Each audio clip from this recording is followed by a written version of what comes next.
So, when you don't know how to do something, how to fix something, or how something works, what do? Ask a teacher? Ask your parents? Ask your friends? Ask someone you really know and trust? No! You go to the internet and ask some randos. But I'm not talking about creeps here, I hope.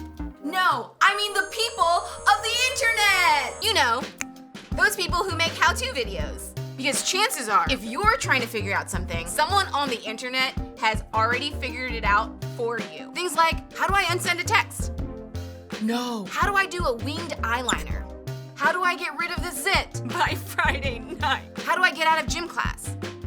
How do I screen cap Snapchat without getting caught? They'll never know. But then there are things in life that don't have an easy fix, that don't have a simple solution, that don't have a how-to video. Things like what to do when you have problems with family, or when it seems like you have no control in your life, or what to do when someone has done something to you. I mean, clearly, they gotta go. The truth is, there's a lot of life that doesn't have a solution you can just find online.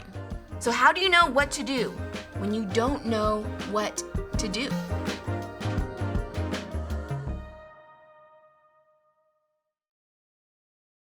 Not long ago, I was at the grocery store. I was just there to pick up a few essential items. And about halfway to my car, I noticed a $20 bill on the ground. Now feel free to judge me all you want, but these are some of the thoughts that were running through my mind. Just ignore it and leave it, because whoever dropped it is gonna come back and look for it. Take it. It is your lucky day and God gave you a special $20 bill from heaven. It's the parking lot. It's not like somebody dropped it by the register. If it were that big of a deal, they wouldn't have dropped it to begin with. You need to take this inside and give it to a manager because someone's gonna come looking for it. $20 bills is a lot of money, but it's not like someone dropped a stack of cash with their wallet. Who cares if you take it? Y'all, I had all the thoughts. Plus, I was in a rush. So with all of these options, the question that was blaring in my mind was, what is the right thing to do?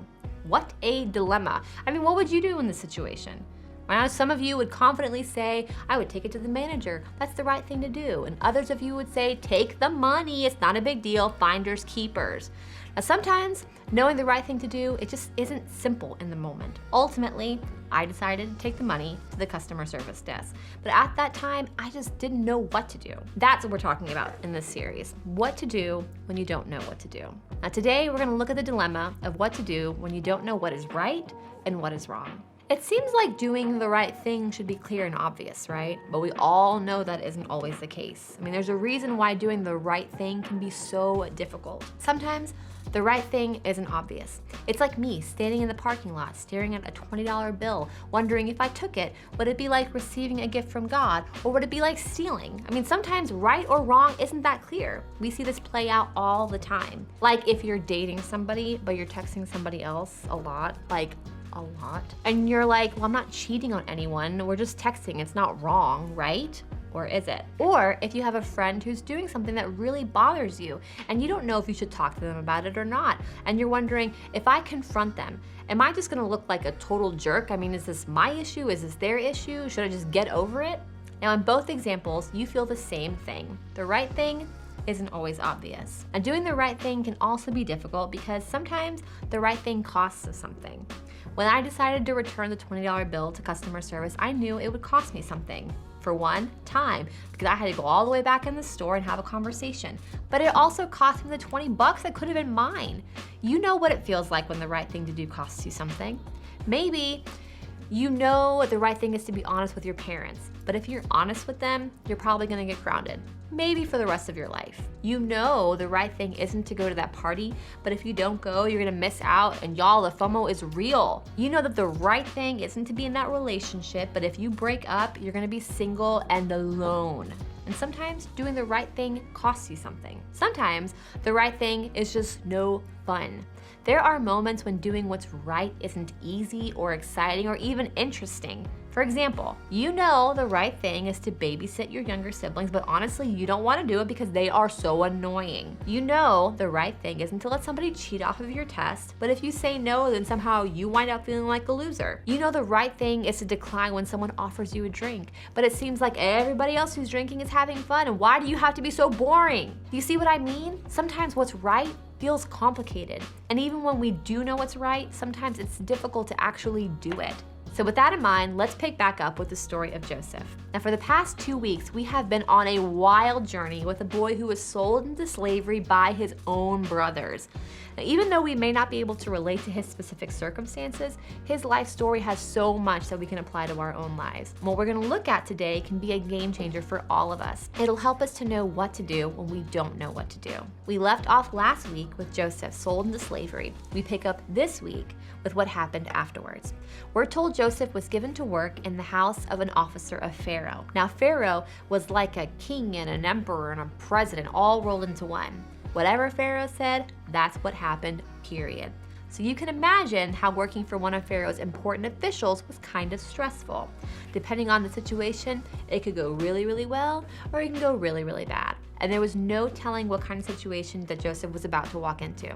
But, like we mentioned last week, the author was quick to point out that God was with Joseph and that Joseph had favor with the official, whose name was Potiphar. That means that Potiphar was a fan of Joseph's. So now let's pick up the story. The Lord was with Joseph so that he prospered, and he lived in the house of his Egyptian master. When his master saw that the Lord was with him and that the Lord gave him success in everything he did, Joseph found favor in his eyes and became his attendant. Potiphar put him in charge of his household, and he entrusted to his care everything he owned. From the time he put him in charge of his household and of all that he owned, the Lord blessed the household of the Egyptian because of Joseph. The blessing of the Lord was on everything Potiphar had, both in the house and in the field. So Potiphar left everything he had in Joseph's care. With Joseph in charge, he did not concern himself with anything except the food he ate. Things aren't so bad for Joseph because Potiphar trusts him. And things aren't so bad for Potiphar because with Joseph in charge, he is thriving. And then things take a really weird turn. Now Joseph was well built and handsome, and after a while his master's wife took notice of Joseph and said, "Come to bed with me." Now this tells us two things. One, apparently Joseph was kinda hot. Two, that his boss's wife noticed how hot he was. Now, this is where things get a little complicated because Joseph was a slave. He was obligated to not only obey Potiphar, but also obey his wife. And if he refused her commands, there was nothing holding her back from punishing him. I mean, it could cost him his status as a slave in their household, which was a much better household than the others, or it could even cost him his life. But if he did what she asked, that would create a whole other set of problems. I mean, she was married to his boss. Both options came with problems. It wasn't easy and it wasn't clear. There was no obvious answer. So what did Joseph do when he didn't know what to do? But he refused. "With me in charge," he told her, "my master does not concern himself with anything in the house. Everything he owns he has entrusted to my care. No one is greater in this house than I am. My master has withheld nothing from me except you because you are his wife. How then could I do such a wicked thing and sin against God?" And though she spoke to Joseph day after day, he refused to go to bed with her or even be with her. Basically, out of respect for Potiphar and out of an even bigger respect for God, Joseph simply did the next right thing. He didn't make a decision based on the consequences he might face because of his decision, like losing his job or even his life. He made a decision based on what was right. And what was right was turning down Potiphar's wife. It was complicated, it was challenging, but it was the right thing to do. And the thing is, it wasn't exactly like his life was perfect as a result of making the right choice. In fact, things got worse. I mean, Potiphar's wife falsely accused Joseph of rape. Potiphar believed his wife and had Joseph thrown into prison. It's not exactly the happy ending you're hoping for when you do the right thing, but Joseph didn't make his decision based on what it might mean for him. He did what was right, regardless of the outcome. Now, the outcome for Joseph in the situation wasn't great, but there's a word I want you to know that changes everything when it comes to the whole doing what's right dilemma, and that word is integrity. Maybe you've heard this word before. Integrity means doing what's right regardless of the outcome. It means choosing what's right no matter what. Sometimes doing the right thing will get you an applause, and sometimes it won't. Sometimes doing the right thing will cost you something, and sometimes it won't. Sometimes doing the right thing will be empowering, and sometimes it won't. We don't always know how choosing to do the right thing will play out, but having integrity in our decision making leaves room for fewer regrets long term. Chances are we are never going to find ourselves in the kind of situation that Joseph was in. But we will probably all find ourselves at a crossroads at some point where we will have to decide what to do without knowing how it's going to play out. It could go better than we thought. It could go worse than we thought. But when we make our decisions with integrity, based off of what is right and not off of what the outcome will be, we are living lives we can be proud of. So here's one thing we can remember. When you don't know what to do the next right thing.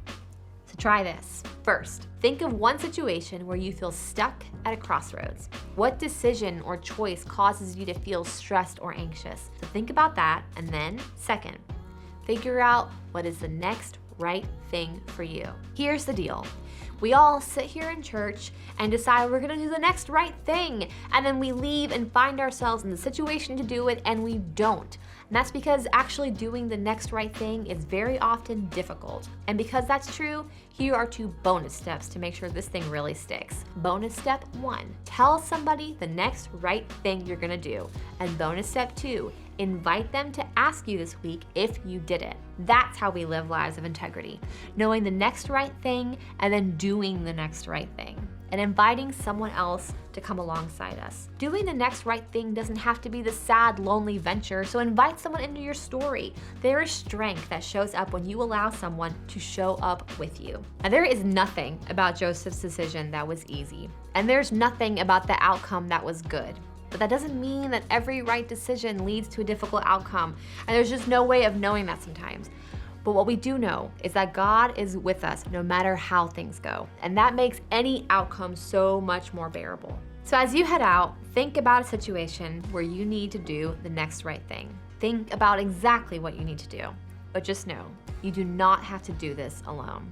You can tap into the help of God and the help of others. So when you don't know what to do the next right thing.